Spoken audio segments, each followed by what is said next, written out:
என் இனிய உலகத்தமிழ் மக்களே, தாய்மார்களே, பெரியோர்களே, சிறார்களே, என் அருமைச் சீடர்களே, யோக நண்பர்களே, யோக விரும்பிகளே, உங்கள் அனைவருக்கும் என் இனிய காலை வணக்கம். கலைஞர் தொலைக்காட்சி நிகழ்ச்சியில் நலமுடன் வாழ என்னும் பிரிவில் யோகாசனத்துக்கு அதிகாலை வேளையில் முதல் நிகழ்ச்சியாக முக்கியத்துவம் தரப்படுகிறது. ஏன் முக்கியத்துவம் தரப்படுகிறது என்று கேட்டால், இந்த நிகழ்ச்சி தான் மக்களை நோயின்றி 100 ஆண்டு வாழ்வதற்கான வழிமுறைகளை காண வல்லது. நினைத்த காரியத்தை நினைத்தபடி முடிக்கக்கூடிய வல்லமையை தரக்கூடியது. நம்முடைய ஆயுள் நமது கையில் என்பதை நாம் தெரிந்து கொள்ள வேண்டும். அந்த அளவுக்கு இது அற்புதமான பயிற்சி. 84 லட்சம் ஆசனங்களை நமது முனிவர்கள் நமக்கு தந்திருக்கின்றார்கள். அவ்வளவையும் பழக வேண்டும் என்றால் நாம் 10,000 ஆண்டு வாழ வேண்டும். அப்பொழுதுதான் 84 லட்சம் ஆசனங்களையும் நாம் செய்ய முடியும். அந்த காலத்திலே முனிவர்கள் காட்டிலே வேறு வழி, அவர்கள் நீண்ட நாள் வாழ வேண்டும் என்பதற்காக இந்த கலையை ஒவ்வொரு நிலையிலேயுமே அவர்கள் மணிக்கணக்காக மாதக்கணக்காக இருந்து கொண்டு செய்து கொண்டே இருந்திருக்கிறார்கள். அதனுடைய பலன்களை எல்லாம் தெரிந்து கொண்டு மக்களுக்கு இன்றைக்கு தந்து கொண்டிருக்கின்றார்கள். உலக மக்கள் எல்லோரும் இதை இப்பொழுது பயின்று கொண்டிருக்கின்றார்கள். மற்ற பயிற்சிகளால் எந்த விதமான பலனும் நமக்கு கிடைக்கப் போவதில்லை. பள்ளியில் விளையாட்டுகள் எல்லாம் நாம் திருமணமான பின்பு விளையாட முடியாது. உயரம் தாண்டுவதோ, நீளம் தாண்டுவதோ, அல்லது ஓட்டத்தில் செய்ப்பதோ, கிரிக்கெட் விளையாடுவதிலோ, கால்பந்து, இவைகளெல்லாம் ஒரு வயதுக்குத்தோடு நின்றுவிடும். அதற்கு பின்னால் நாம் திருமணம் ஆகிவிட்டால் அவைகளெல்லாம் செய்ய முடியாது, இடம் கிடையாது. வீட்டிலே போய் எங்கே பேட்மிண்டன் விளையாடுவது, வீட்டிலே போய் எங்கே நீளம் தாண்டுவது, உயரம் தாண்டுவது, இதெல்லாம் பார்க்க வேண்டும். யோகாசனம் என்பது நம்ம இடத்துக்குள்ளே, வீட்டுக்குள்ளே, படுக்கக்கூடிய இடத்திலேயே நாம் செய்து கொள்ளலாம். உடலை ஆரோக்கியமாகவும் வைத்துக்கொள்ளலாம். அந்த நிலையில் பாருங்கள், இன்றைக்கு நமது அரங்கிற்கு ஹேமமாலினி வயது 31, ஆசிரியர் தொழிலில் ஈடுபட்டு கொண்டிருக்கிறார்கள். ஒரு பையனுக்கு தாயாகவும் இருக்கிறார்கள். இப்பொழுது கால் மடக்கிய ஜானுசீராசனத்தை செய்ய போகிறார்கள். நீங்கள் பார்க்க வேண்டும்.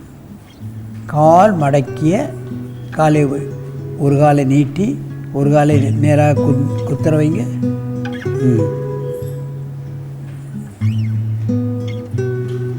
இந்த கால் உயரம் வேண்டும். இந்த காலத்தில் நல்லா உயர்த்தி வச்சுக்கோங்க. இந்த காலை அப்படி வச்சுக்கோங்க.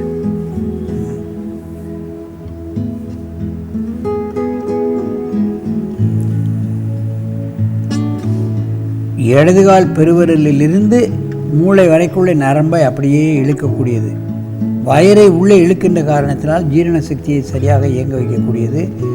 அன்னமய கோஷம் என்று சொல்லக்கூடிய சிறுகுடல், பெருங்குடல், கல்லீரல், மண்ணீரல், கடையம், கர்ப்பப்பை, கிட்னி அத்தனையும் சரியாக இயங்க வைக்கக்கூடிய அற்புதமான ஆசனம். உள் உறுப்புகள் சரியாக இயங்கினால் நமக்கு நோய் வராது. இன்றைக்கு ஒவ்வொரு உறுப்புக்கும் தனித்தனி டாக்டர்கள் வந்து விட்டார்கள். வயிற்றை எடுத்துக்கொண்டால் சிறுகுடலுக்கு தனி, பெருகுடலுக்கு தனி, கர்ப்பப்பைக்கு தனி, கிட்னிக்கு தனி, இவர்களுக்கெல்லாம் தனித்தனி டாக்டர்கள் இன்றைக்கு வந்து விட்டார்கள். அது ஏதாவது பிரச்சனை என்றால் அவர்கள் தான் அதை கவனிக்க வேண்டும். மற்ற டாக்டர்கள் இவர்கள்ட்ட அனுப்பி விடுவார்கள். அந்த நிலையெல்லாம் வேண்டியதில்லை.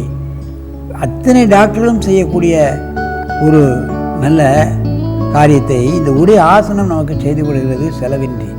மெதுவாக இந்த ஆசனத்தை கலையுங்கள். நீண்ட மூச்சு வாங்கிக் கொள்ளுங்கள்.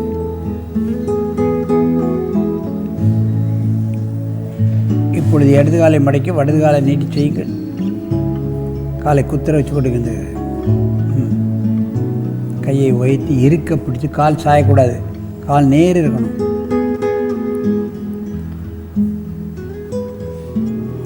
கால் மடக்கிய ஜானுசீராசனம்.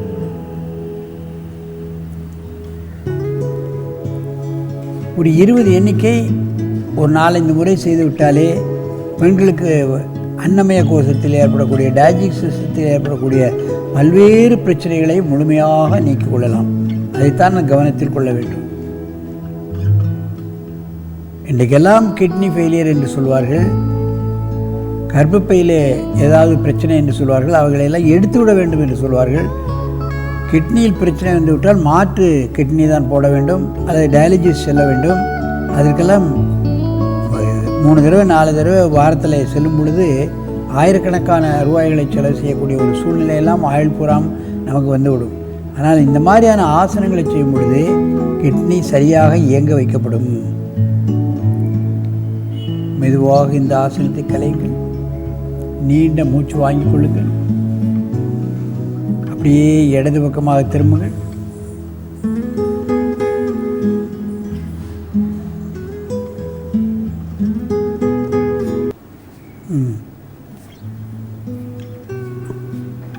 இந்த காலை குத்துற வைக்கணும்.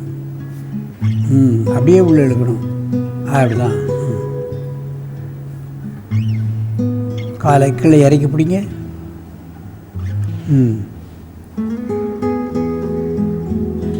காலை எட்டி பிடிப்பதற்கு ஆரம்ப கட்டத்தில் கடினமாக இருக்கும்.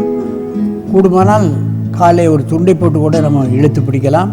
முதுகை யாராவது மெதுவாக அமுக்கி தலை முட்டத்தோட முயற்சிக்க நாம் அவர்களுக்கு உதவி செய்யலாம்.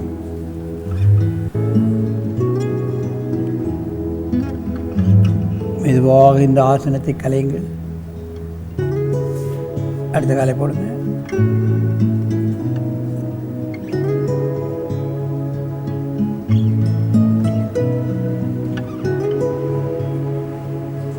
மெதுவாக கலையுங்கள். நேராக வந்து உட்காருங்கள். என் அருமை பெரியோர்களே, தாய்மார்களே, இவையெல்லாம் சின்ன சின்ன ஆசனங்கள். இன்றைக்கெல்லாம் பெண்கள் பார்ப்பீர்களானால் மாதவிடாய் சம்பந்தப்பட்ட பிரச்சனைக்கோ அல்லது ஜீரண கருவிகளில் ஏற்படக்கூடிய பிரச்சனைகளுக்கோ டாக்டர்களிடம் சென்றால் அங்கே அறுவை சிகிச்சை தான் செய்து கொள்ள முடியுமே தவிர அதுகளை முழுமையாக குணப்படுத்துவது என்பது முடியாத காரியம்.